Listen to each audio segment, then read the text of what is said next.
इंधनाची अग्नी जाहले, पाठीने निवडीची काही केले काष्ट, पण आता काय निवडताय? संपलं ते, त्याचं पहिलं रूप संपलं. नातरी साखरेचा मागोता आणि गावकरी मंडळी कीर्तनकारांजवळ आली. आम्ही तुम्हाला 10,000 रुपये बक्षीस देऊ, आमच्या प्रश्नाचं उत्तर द्या. विचारा ना, वाटीत साखर आणली, याला काय म्हणतात? याच्यासाठी 10,000 नाही हो, प्रश्न पुढे. ही साखर आहे, ही साखर ज्या ऊसापासून म्हणली, हिचा पुन्हा तोच ऊस करा. मी म्हणलं तुम्ही किती देताय? 10,000. मी 10 लाख देतो, कुणी करणारा असेल तर आणा. ना तरी साखरेचा मागोता बुद्धिमंतपणे करिता उसनो हे पंडू सुताजी यापरी.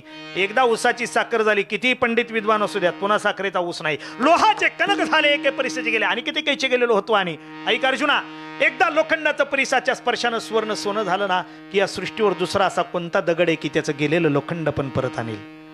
आणि ना तरी तुप होणी मागवते, जेवी दूधपणाने याची निरोते. एकदा दुधातून 5व्या अवस्थेला तूप काढलं ना, की तुपाला जशी मूळच्या दुधाचं रूप प्राप्त होत नाही, त्या सुवर्णाला जसं मूळच्या लोखंडाचं रूप प्राप्त होत नाही, ऐक अर्जुना, त्या साखरेला जसं मूळच्या उसाचं रूप प्राप्त होत नाही, आणि त्या राखेत जसं मूळचं काष्ट जसं सापडत नाही ना, तसं एकदा त्याच्या स्वरूपाला जाऊन मिळाला की जन्मही नाही, मृत्यूही नाही, आणि देह सुद्धा नाही. तेवी पाहून या जया ते पुनरावृत्ती नाही. आणि मग काय निर्माण होतं? त्याच्या स्वरूपाला गेल्यानंतर शिल्लक राहतो तो फक्त आनंद आहे. तिथं देव भक्त हा सुद्धा भेद राहत नाही, सगळं अद्वैत होऊन जातं, अद्वैत होऊन जातं. आणि ते रूपक महाराज साखरेच्या गोडीच्या रूपातून सांगतात अभंगाचं दुसरं चरण. एक एका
गोडी साखरेच्या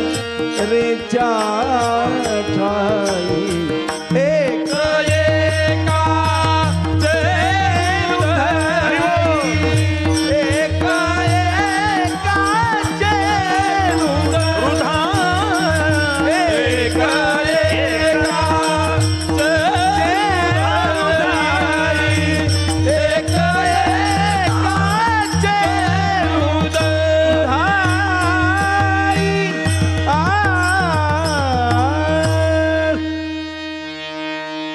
परमेश्वराचं अस्तित्व आहे. सांगू तुम्हाला, मासा जोपर्यंत पाण्यात आहे तोपर्यंत त्याला त्याच्या अस्तित्वाची किंमत नाही, त्याच्या जीवनाची किंमत नाही, त्या पाण्याची त्याला किंमत नाही. पण ज्या क्षणाला मासा पाण्यातून बाहेर फेकला गेला आणि तडफडायला लागला, त्यावेळी त्याला जाणीव झाली, आत्तापर्यंत मी ज्याच्यामध्ये होतो ते माझं जीवन होतं, ते माझं अस्तित्व होतं. पाण्यातला मासा झोप घेतो काही समजावे त्याच्या वंशात, त्यावेळी त्याला जाणीव झाली. तसा हा गा समुद्रामृताचा भरला, ज्ञानोपराय. हा गा समुद्रामृताचा भरला आणि अवसांतवर पडा जाहला, मग कोणीही अथी वसंडीला बुडी जेल म्हणून. काय गोड रूपक आहे ज्ञानोपरायांचं. एक मनुष्य रस्त्यानं चालता चालता सागरात पडला, एक ज्ञानोपरायांचं रूपक आहे, आणि ओरडायला लागला, मेलो मेलो वाचवा, मला पोहायला येत नाही. एक शहाणा होता मनुष्य, ज्ञानी जाणारा, वेडायस का? अरे कुणाच्या नशिबाला येत नाही, तू ज्या सागरात पडला समुद्रात तो सामान्य नाही, अमृताचा आहे. आम्हाला दिसत सुद्धा नाही, तू त्यात पडलायस. एक थेंब मिळाला तर अमर होईल माणूस, तू तर समुद्रात पडलास. हा गा समुद्र अमृताचा भरला, तसं देह अमृताचा सागर आहे, अमृताचा कुंभ आहे. पण त्याच्यामध्ये असणाऱ्या स्वस्वरूपाचा बोध आपल्याला अजून नाही. आत्मस्थिती, आत्मज्ञान, आत्मस्वरूप आपल्याला प्राप्त करायची गरज नाही, ते आपल्याला मिळूनच आहे. फक्त त्याचा बोध होणं गरजेचं आहे, त्याची ओळख आपल्या ठिकाणी होणं गरजेचं आहे. आणि त्या ओळखीला जर जायचं असेल तर महाराज म्हणतात भगवान शिव म्हणजे काय? आकाशाचा रंग निळा आहे ना, हा निळा कंठ आहे महादेवाचा, आणि तीच वेलांटी आहे. बस, आपण ज्याला आकाश म्हणतो ती पोकळी आहे. आणि काय आहे त्या पोकळीचं रहस्य? महाराजांनी एका ठिकाणी गोड वर्णन केलं. तो हा आदिपरी दुराचारी सर्वोत्तमच्या अवतारी जैसा बुडाला महापुरी नम्रतू निघाला. एखादा माणूस महापुरात बुडाला आणि दिसला माणसांना वाहत जाताना, सगळे काठावर उभे होते. अरे जाऊ नको, पाणी वर आले. अरे जा, मला काय करते पाणी, पट्टीचा पोहणारा. आणि गेला आणि पाणी लागलं ओढायला, आणि लागलं ओढायला तसा वाहत वाहत. आणि आचरण पाहता सुपटा दुष्कृतांचा किरसेल वाटा, जीवित ओहपिले चोहटा भक्तीची या की. आणि तो हा आदिपरी दुराचारी परी सर्वोत्तमच्या अवतारी जैसा बुडाला महापुरी नमरतू निघाला. महाराज म्हणले महापुरात बुडाला बुडाला बुडाला. माणसं म्हणली बुडाला बुडाला, गेला गेला मेला. बघणारे काय म्हणले? गेला मेला. आणि तास 2 तासात घरी रराडर माणसं जमली. गेला 4-5 तास सापडे ना, गेला बुडाला मेला. अशीच माणसांची वाह. आणि मग सुदैवानं तो 4-5 किलोमीटर वाहत पुढे गेला आणि एक लाकडाचा ओंडका लागला आणि काटाला लागला.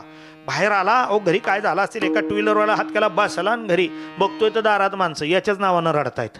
आणि तो पुढे आला. अरे तू? अहो मला एक लाकूड सापडलं आणि मी लागलो काटाला. आता पहा काय झालं. ज्ञानोबा आहे तो हा आदिपरी दुराचारी सर्वोत्तमच्या अवतारी, आयुष्यभर दुराचार. पण जैसा बुडाला महापुरी न मरतून निघाला. सहज एक लाकूड हाताला लागलं आणि आला काठाला ना.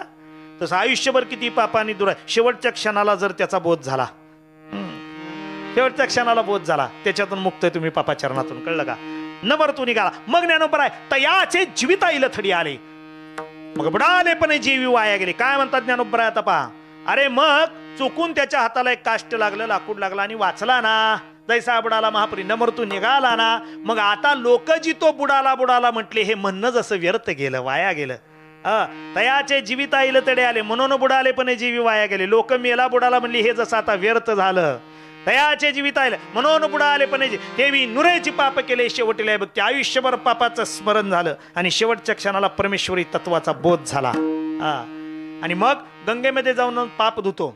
गंगा हे आपल्याला पूज्यच आहे, पापांचं क्षालन करते गंगा. पण ज्ञानोबरायांचा किती क्रांतिकारी विचार आहे पहा. आणि या लागी दुष्कृत्य जरी जाहाला, किती दुष्कृत्य आयुष्यभर करू द्यात, परी अनुताप तीर्थी नाहाला. आणि नाहोनी मजा तो आला सर्व भावे. किती दुष्कृत्य करू द्यात, पण शेवटी पश्चातापाच्या तीर्थात, अनुतापाच्या तीर्थात ज्याची आंघोळ झाली तो मला येऊन मिळाला. म्हणजे जगातलं पापांचं क्षालन करणारं सर्वात मोठं तीर्थ अनुतापाचं, पश्चातापाचा क्रांतिकारी विचार माझ्या ज्ञानोबरायांनी मांडला. हा माझ्या ज्ञानोबरायांनी हा विचार मांडला. म्हणून मला सांगा, हा देह दोन्ही अंगानं जर आपण पाहिला तर